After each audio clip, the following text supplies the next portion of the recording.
Hello students and welcome to SPN edtech. তো আজকের ভিডিওতে আমরা ওয়েস্ট বেঙ্গল উচ্চশিক্ষা দপ্তরের যে নতুন একটা initiative WBCAP, West Bengal centralised admission portal, সেইটার ফর্ম ফিল আপ কিভাবে করা যাবে একদম স্টেপ বাই স্টেপ, জিরো থেকে শুরু করে পুরো প্রসেসটা আমরা আজকে এই ভিডিওতে দেখবো। তো চলো শুরু করা যাক। ডব্লিউবিসিএপি এর ফর্ম ফিল আপ করার জন্য আমাদেরকে ফার্স্টে যে ওয়েবসাইটটাতে আসতে হবে সেটা হচ্ছে wbcap.in। তোমরা এখানে দেখতে পাচ্ছ এই ওয়েবসাইটে আমি চলে এসেছি। তোমরা সিম্পলি ওয়েবসাইটে চলে আসবে।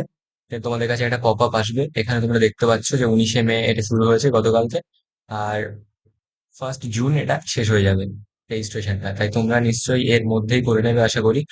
তো লাস্টের দিকে কেউ যাবে না, তোমরা চেষ্টা করবে শুরুর দিকে বা মাঝের দিকেই ফর্ম ফিল আপটা করে নেওয়ার, কারণ লাস্টের দিকে অনেক স্টুডেন্টই লাস্টে করবো বলে রেখে দেয়। দিয়ে তখন সবাই একসাথে করতে গিয়ে সার্ভার ডাউন হয়ে যাবে, সব ক্ষেত্রেই সেটা দেখা যায়। তো এটা আমরা ক্লোজ করে দেবো। এখানে তোমরা দেখতে পাচ্ছ কিভাবে রেজিস্টার করতে হবে, সব গাইড তোমাদেরকে দেবে, ইনস্ট্রাকশন। এটা আপাতত ক্লোজ করে দেবো। অ্যান্ড এখানে একটা এদের চ্যাটবটও আছে, এই জায়গায় দেখতে পাচ্ছ বিনা, চ্যাটবট নাম হচ্ছে বিনা। তো তোমাদের যদি কোনো সমস্যা হয় বা কিছু, তাহলে তোমরা এখানে লিখতে পারো, তোমরা সেই মতো হেল্প পেয়ে যাবে। তো যাই হোক, ফার্স্টে তোমাদেরকে এই জায়গায় তোমরা দুটো অপশন দেখতে পাচ্ছ, একটা স্টুডেন্ট লগ ইন আর একটা হচ্ছে রেজিস্টার। তো ফার্স্টে তোমাদেরকে এখানে ক্লিক করে রেজিস্টার করতে হবে। রেজিস্টার নাও বাটনে ক্লিক করলে এখানে তোমরা একটা উইন্ডো পাবে, সেখানে তোমাদের 10 ডিজিট মোবাইল নাম্বার এবং তোমাদের ইমেল আইডি লিখতে হবে। তোমরা ভ্যালিড মোবাইল নাম্বার এবং ইমেল আইডিটা লিখবে যেটা তোমরা ইউজ করো, কারণ এখন এই দুটোতে ওটিপি আসবে, সেটা তোমাদেরকে আবার লিখতে হবে। মোবাইল নাম্বার এবং ইমেল আইডি দিয়ে নেক্সট বাটনে ক্লিক করলে তোমরা এখানে আরেকটা অপশন, মানে আরেকটা পেজে চলে আসবে। এই জায়গাতে তোমাদেরকে আরো কিছু পার্সোনাল ইনফরমেশন দিয়ে জায়গাটা ফিল করতে হবে। তো এই জায়গাটা ফিল করে দিই আমি। আগে এখানে কি কি ডিটেলস লাগবে সেটা একবার দেখে নাও। এখানে first name, middle name, last name, nationality, তো state, domicile, district, gender, date of birth, social category. আর তারপর এখানে ইউজার আইডি, যেটা তোমার ইমেল আইডিটা তোমার ইউজার আইডি হবে, আর একটা পাসওয়ার্ড তোমাকে সেট করতে হবে এই পোর্টালে তোমাকে লগ ইন করার জন্য, যেটা অবশ্যই তুমি মনে রাখবে। আর সেই পাসওয়ার্ডটা এখানে কনফার্ম করতে হবে, তোমার মোবাইল নাম্বার আর হচ্ছে এখানে মোবাইলে ওটিপি আর ইমেলে যে ওটিপি আসবে সেই দুটো এখানে লিখতে হবে। আর তুমি এখানে 10+2 মানে 12 এক্সাম পাস করেছো কিনা, কোন ইয়ারে পাস করেছো, কোন বোর্ড থেকে পাস করেছো, এই সমস্ত জিনিসগুলো এখানে লিখতে হবে। এখানে সমস্ত ডিটেলস গুলো ফিল করে নিয়ে এখানে যা যা ওটিপি লাগবে দিয়ে, এখানে রেজিস্ট্রেশন নাম্বার, রোল নাম্বার দিয়ে, তারপর এখানে 12-এর যে বোর্ড, West Bengal Council of Higher Secondary Education, বা তোমাদের অন্য যা যা বোর্ড সেগুলো সিলেক্ট করে নেবে। দেন এখানে কমপ্লিট রেজিস্ট্রেশন করবে। এই চেক বক্সটাতে টিক করে দিয়ে তারপরে কমপ্লিট রেজিস্ট্রেশন করবে। তারপর তোমরা এখানে দেখতে পাবে তোমাদের রেজিস্ট্রেশন কমপ্লিট হয়ে গেছে। এবার তোমাকে গো টু লগ ইন বাটনে ক্লিক করতে হবে। গো টু লগ ইন বাটনে ক্লিক করার পর যে তুমি ইউজার আইডি মানে ইমেলটা দিয়েছো এবং যে পাসওয়ার্ডটা তুমি ক্রিয়েট করেছো সেই দুটো দিয়ে তোমাকে এখানে আবার লগ ইন করতে হবে। এখানে দেখতে পাচ্ছ লগ ইন সাকসেসফুল হয়ে গেছে। এবার তুমি নিজের ড্যাশবোর্ডে চলে এসেছো। এখানে এবার তোমাকে আপডেট প্রোফাইল বলে একটা অপশন পাবে, আপডেট প্রোফাইলের উপর ক্লিক করতে হবে। আপডেট প্রোফাইল করলে এখানে তুমি জায়গাটা চলে আসবে এই ফর্মটাই, যেখানে তোমাকে একে একে প্রতিটা স্টেপ কমপ্লিট করে ফর্ম ফিল আপটা করতে হবে। এখানে তোমরা কিছু কিছু স্টেপ পাবে। ফার্স্ট স্টেপ পার্সোনাল ইনফরমেশন, তারপরে অ্যাড্রেস, অ্যাডিশনাল ইনফরমেশন, যেখানে বাবা মার ডিটেলস দিতে হবে, তারপর 10th স্ট্যান্ডার্ড রেজাল্ট, তারপর 12th স্ট্যান্ডার্ড রেজাল্ট, তারপর ডকুমেন্ট আপলোড, তারপর প্রিভিউ, তারপর এডিটের একটা অপশন পাবে তোমরা। এই সব কটা স্টেপ বাই স্টেপ আমরা কমপ্লিট করবো, তাহলে আমাদের রেজিস্ট্রেশন সাকসেসফুল হবে। এখানে তোমাদেরকে ফার্স্টে আইডেন্টিটি প্রুফ দিতে হবে। আইডেন্টিটি প্রুফ হিসেবে তোমরা যা দিতে চাও এখানে দিতে পারবে। Aadhaar card, driving licence, PAN card, passport, bank passbook, ration card, school ID, voter ID, সব রকম গভর্নমেন্ট ইস্যুড আইডি কার্ডই এখানে চলবে। এখানে আমি আধার কার্ড দিচ্ছি, দেন এখানে আধার নাম্বার লিখতে হবে। তারপরে হচ্ছে এখানে তোমাদেরকে ব্লাড গ্রুপ যদি তোমরা সিলেক্ট করতে চাও তো করতে পারো, ওটা অপশনাল আছে। মাদার টাং তোমাদের সিলেক্ট করে নিতে হবে, তোমাদের যা মাদার টাং। আর এখানে রিলিজিয়ন তোমাদেরকে সিলেক্ট করে নিতে হবে। দেন হচ্ছে এখানে যদি তোমাদের বাংলা শিক্ষা আইডি থাকে তাহলে সেই আইডিটা তুমি এখানে দিতে পারো। এগুলো অপশনাল জিনিস। অপশনাল কোনটা আর রিকোয়ার্ড কোনটা তোমরা দেখতে পাবে এই লাল স্টারটার মাধ্যমে, যেটা লাল স্টার যেখানে থাকবে সেটা হচ্ছে রিকোয়ার্ড, আর যেখানে থাকবে না সেটা অপশনাল। তোমাদের যদি এগুলো না থাকে তাহলে তোমরা না দিয়ে এগুলো অ্যাভয়েড করতে পারো। বাংলা শিক্ষা আইডি জানার জন্য তোমরা স্কুলের সাথে কন্ট্যাক্ট করতে পারো, স্কুল তোমাদেরকে বলে দেবে। দেন তোমরা এই সবগুলো দেওয়ার পরে এখানে তোমাদেরকে ব্যাংক অ্যাকাউন্টের ডিটেলস এখানে কিন্তু দিতে হবে। ব্যাংক অ্যাকাউন্টের তোমার নাম, তোমার যে অ্যাকাউন্ট আছে অ্যাকাউন্ট নাম্বার দিতে হবে। দেন তোমাকে পাসবুকের ফ্রন্ট পেজটা আপলোড করতে হবে। সেটা আমরা করব।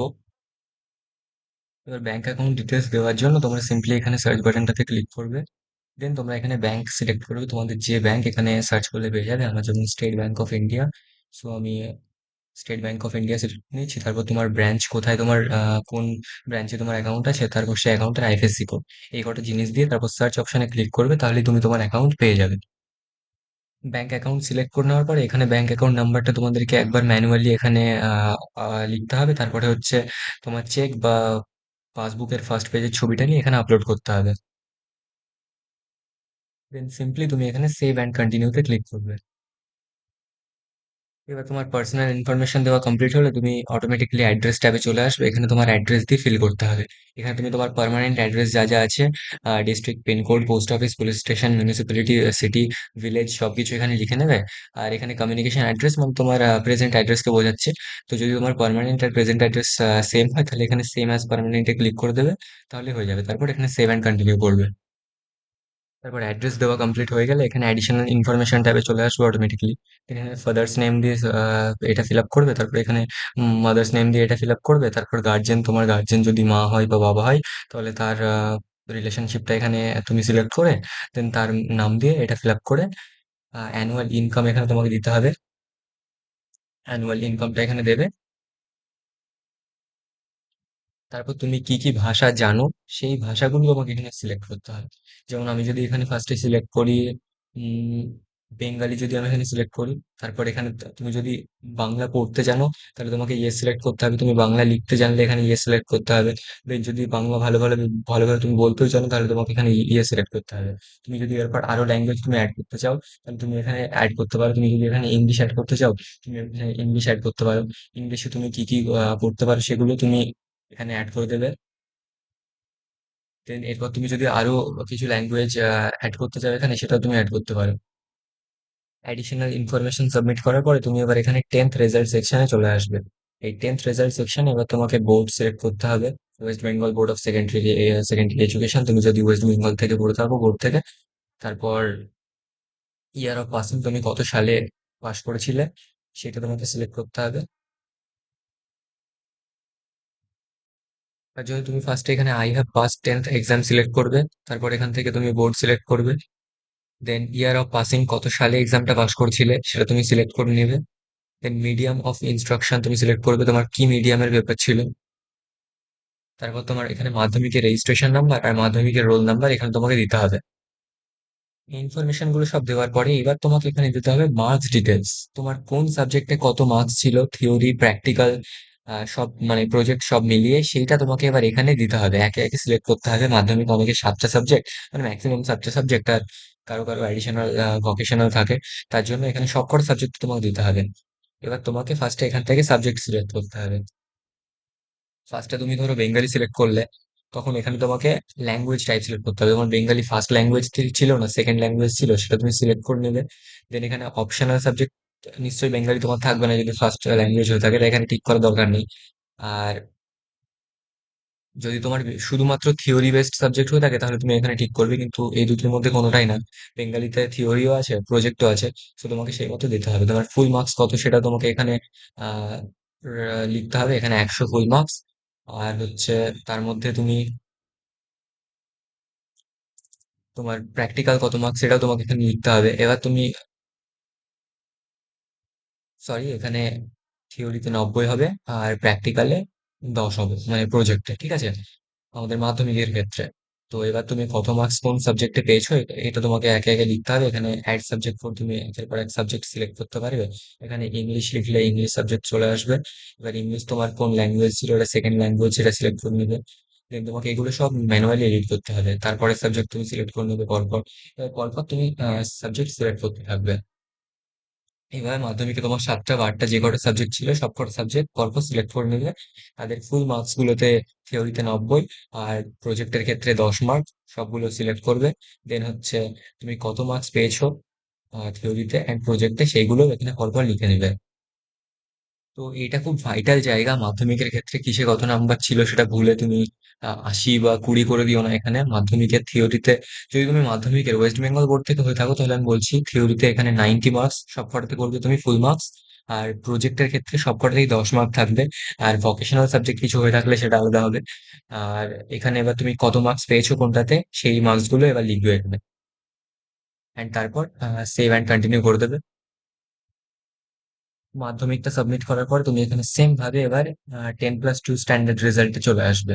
এই 10+2 স্ট্যান্ডার্ড রেজাল্টে তোমাকে সেম জিনিসগুলো এখানে সিলেক্ট করতে হবে। সেখানে তোমার অলরেডি তুমি এগুলো আগে ফিল করে এসছো, তাই আছে ওগুলো। এবার তুমি তোমার মিডিয়ামটা সিলেক্ট করে নেবে। তারপরে তোমার রেজিস্ট্রেশন নাম্বার, রোল নাম্বার এবং কি স্ট্রিম তোমার ছিল, সায়েন্স, আর্টস, কমার্স, এখানে সেটা তুমি সিলেক্ট করবে। দেন তোমাকে একইভাবে এবার টুয়েলভে তুমি যে কটা 5টা এবং 6টা সাবজেক্ট যাদের যাদের যা ছিল, ম্যাক্সিমাম স্টুডেন্টেরই 6টা সাবজেক্ট থাকে, একটা অ্যাডিশনাল থাকে। তো সেই সব সাবজেক্টের মার্কস এখানে সেম মাধ্যমিকে যেমন ভাবে তুমি ফিল করলে একইভাবে এখানে সব কটা সাবজেক্টের মার্কস তোমাকে দিতে হবে।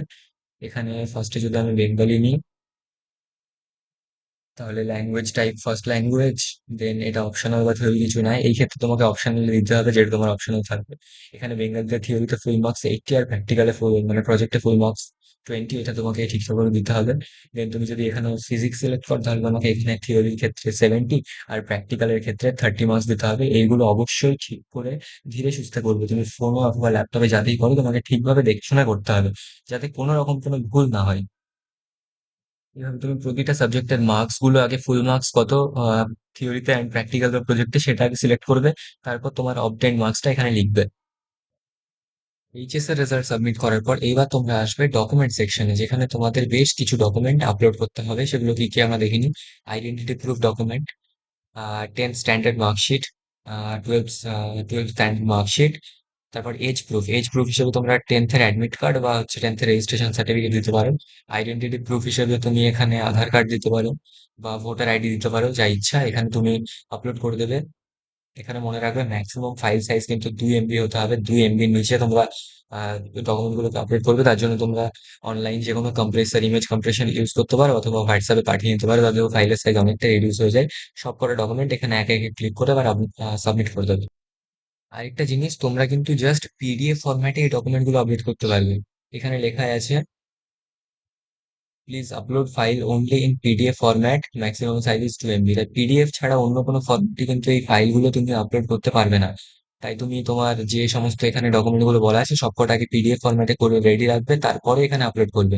আর পিডিএফ এর সাইজও আবার 2 MBর কম হতে হবে। এরা একটু কেমনই করেছে ব্যাপারটা বুঝতে পারছি না, কিন্তু তোমাকে পিডিএফ এ আপলোড করতে হবে। তো ডকুমেন্ট গুলো আপলোড করে দেওয়ার পর তুমি এখানে আপলোড স্ট্যাটাসে গিয়ে এখানে দেখতে পারো, ভিউ করলে তুমি সব ডকুমেন্ট গুলো একবার দেখে নিতে পারবে। তো তোমরা এটা একবার দেখে নেবে যাতে কোনো ভুল ভ্রান্তি না হয়। তো ডকুমেন্ট আপলোডের পরে কিন্তু তোমরা এখানে আর কোনো সাবমিট বাটন পাবে না, অলরেডি এটা আপলোড হয়ে গেছে। এবার তোমাকে প্রিভিউ এ ক্লিক করতে হবে।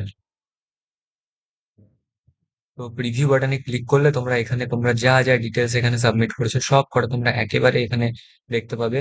এই জায়গাটায় অবশ্যই তুমি সবকিছু ঠিক আছে কিনা একবার মিলিয়ে দেখে নেবে। মিলিয়ে দেখে নেওয়ার পরে এবার তোমাদেরকে নেক্সট অপশনে যেতে হবে। এখানে যে কটা চেক বক্স আছে অ্যাকনলেজমেন্টের, এখানে তুমি সিলেক্ট সব চেক করে নিয়েছো ডকুমেন্ট, সেইগুলো সব চেক বক্স গুলোতে টিক করে দেবে তুমি, ঠিক আছে। একটা জিনিস আমি বলতে ভুলে গিয়েছিলাম, সেটার জন্য এক্সট্রিমলি সরি। এইখানে যে ফার্স্ট সেকশনটা ছিল পার্সোনাল ইনফরমেশন, এইখানে তোমাদেরকে তোমার ছবি, যেটা 2 MB কম হবে, জেপিজি বা পিএনজি যে কোনো ফরম্যাটে, তোমার সিগনেচার, এই দুটো জিনিস কিন্তু আপলোড করতে হবে, ঠিক আছে। এই জিনিসটা আমি মিস করে গিয়েছিলাম ফার্স্টে। তো আমি এখন একবার বলে দিচ্ছি, তোমরা যখন এই ফার্স্ট সেকশনটা করবে তখনই তোমরা এই ছবিটা আপলোড করে দেবে, সিগনেচারটা আপলোড করে দেবে। এইবার এখানে সব সেকশন গুলো চেক বক্সে টিক দিয়ে, এই অ্যাকনলেজমেন্ট বক্স গুলোতে টিক দিয়ে তারপর এখানে কনফার্মে ক্লিক করবে। এবার যখনই তুমি কনফার্মে ক্লিক করবে এইবার তোমার সামনে আসবে প্রেফারেন্স লিস্ট, মানে যেখান থেকে তোমার আসল এবার কলেজ, তুমি কোন কলেজে কোন ব্রাঞ্চ নিতে চাও, মানে কোন স্ট্রিম নিতে চাও, সেইটা এবার তোমাকে এবার সিলেক্ট করতে হবে, তোমাকে একে একে তোমার প্রেফারেন্স দিতে হবে। এইবার প্রেফারেন্সটা তুমি সম্পূর্ণ নিজের মতো করে দেবে। এখানে অ্যাড কোর্স বা কলেজে তুমি ক্লিক করবে, দেন তুমি এবার প্রেফারেন্স যেখানে সিলেক্ট করতে পারবে সেই জায়গায় যেতে পারবে। তার জন্য তোমাকে নিজের ডিস্ট্রিক্টটা সিলেক্ট করতে হবে, মানে তুমি যদি ডিস্ট্রিক্ট বাই ডিস্ট্রিক্ট করতে চাও তাহলে তুমি ডিস্ট্রিক্ট সিলেক্ট করে তারপর তোমার ডিস্ট্রিক্টে যে সমস্ত কলেজগুলো অ্যাভেলেবেল আছে সেগুলো নেবে। যদি তুমি বাই প্রোগ্রাম, মানে কোন প্রোগ্রাম নেবে সেগুলো, মানে বিভিন্ন রকম ভাবে তুমি by subject, by college, by university, সমস্ত কিছুর মানে সমস্ত কিছুর উপর ডিপেন্ড করে তুমি এখানে তোমার প্রেফারেন্সটা সিলেক্ট করতে পারো। এবার প্রেফারেন্স দেওয়ার সময় মনে রাখবে যে তুমি যে কলেজে যেতে চাও, যে কটা কলেজ তুমি সিলেক্ট করে রেখেছো যে আমি এই কলেজগুলোর মধ্যে যাবো, সেইগুলো তুমি টপে রাখার চেষ্টা করবে। কারণ প্রেফারেন্সে যদি তুমি ভুলভাল দাও তাহলে কিন্তু তুমি তোমার ড্রিম কলেজ বা যে কলেজে তুমি যেতে চাও সেটা পাবে না। তাই প্রেফারেন্স দেওয়ার সময় সমস্তটা ঠিকঠাক করে দেবে। যে কলেজটা তুমি যেতে চাও সেটা টপে রাখবে, তারপরে সেটা না পেলে কোনটা ব্যাকআপ রেখেছো সেটা সেকেন্ডে রাখবে। সেইভাবে তুমি প্রেফারেন্স গুলো দেবে। এখানে সমস্ত প্রেফারেন্স গুলো তুমি যার উপর ভিত্তি করে দিতে চাও সেটা তুমি সিলেক্ট করে নেবে। আহ বাই ইউনিভার্সিটি বা বাই প্রোগ্রাম, বাই সাবজেক্ট, এগুলো তুমি দেবে। কারণ তুমি যদি নিজের ডিস্ট্রিক্টেই সবাই পড়তে চায় এরকম হয় না, তাই বাই ডিস্ট্রিক্ট দেওয়ার খুব একটা মানে হয় না। তুমি বাই প্রোগ্রাম বা বাই ইউনিভার্সিটি বাই সাবজেক্ট করার চেষ্টা করবে, তাহলে তুমি ঠিক মতো প্রেফারেন্স সিলেক্ট করে নিতে পারবে। যদি বাই প্রোগ্রামে আমরা গিয়ে এখানে সিলেক্ট প্রোগ্রাম ক্লিক করি, তাহলে এখানে সমস্ত রকমের প্রোগ্রাম আমাদের সামনে বেরিয়ে যাবে যেগুলো আমাদের ডাব্লিউবিসিএপির আন্ডারে আছে। ঠিক আছে, যদি তুমি কেউ বিসিএ করতে চাইছো দিতে, তাহলে এখানে বিসিএ সিলেক্ট করবে। তারপর তার ডিস্ট্রিক্টটা, এবার কোন ডিস্ট্রিক্টের কলেজ নিতে চাই সেই ডিস্ট্রিক্টটা সিলেক্ট করবে। যদি এখানে কেউ ধরি এখানে নিতে চাই দার্জিলিং, এবার দার্জিলিং এ কোন কলেজ আছে সেই কলেজগুলো এখানে বেরিয়ে যাবে। যেমন এখানে একটাই কলেজ আছে যেখানে বিসিএ হয়, শিলিগুড়ি কলেজ দার্জিলিং। এখানে ক্লিক করবে, তারপর যদি সার্চ করে তাহলে এখানে তোমার কলেজের সমস্ত ডিটেলসটা, এখানে 4 ইয়ারের বিসিএ অনার্স এবং যা যা ডিটেলস আছে আছে এটসেট্রা, ভ্যাকান্ট সিট, কতগুলো কিসের সিট ভ্যাকান্ট আছে, এসসি এসটি ওবিসি পিডব্লিউডি সব কিছু এখানে দেখিয়ে যাবে। ঠিক আছে, দেখিয়ে দেবে। তো এবার তোমরা এখানে ক্লিক করে এলিজিবিলিটি চেক করবে যে এই কলেজটার জন্য তুমি এলিজিবল কিনা। তারপর তুমি সেখানে প্রেফারেন্সে যদি অ্যাড করতে চাও তো অ্যাড করে দেবে। তারপরে তুমি সাবমিট করে দেবে। এইভাবেই তুমি সম্পূর্ণ ফর্মটা খুব সহজভাবে ফিল আপ করে নিতে পারবে। তুমি ফোনে যদি করো তাহলে ডেস্কটপ সাইটটা অন করে নেবে, আর যদি ল্যাপটপ বা ডেস্কটপে করো তাহলে তো কোনো সমস্যা নেই। এভাবেই তুমি তোমার কলেজের প্রেফারেন্সটা সিলেক্ট করে ফর্মটা সাবমিট করে দেবে। কোনো টাকা পয়সা এখন লাগবে না। যেদিন তোমার রেজাল্টটা বেরোবে, ফার্স্ট মেরিট লিস্টটা, সেদিন তুমি চেক করবে কোন কলেজ তোমার অ্যালট হয়েছে কিনা। তারপরে তুমি যদি আপডেট রাউন্ডে যেতে চাও তাহলে যেতে পারবে। সেই নিয়ে আমরা পরে ভিডিও বানাবো। তো এতদূর দেখার জন্য থ্যাংক ইউ। যদি কোনো সমস্যা হয় তাহলে কমেন্ট করে বা আমাদেরকে হোয়াটসঅ্যাপে তুমি জানতে পারো। আর আমাদের হোয়াটসঅ্যাপ চ্যানেলে অবশ্যই জয়েন থাকবে। Thank you so much for watching. By.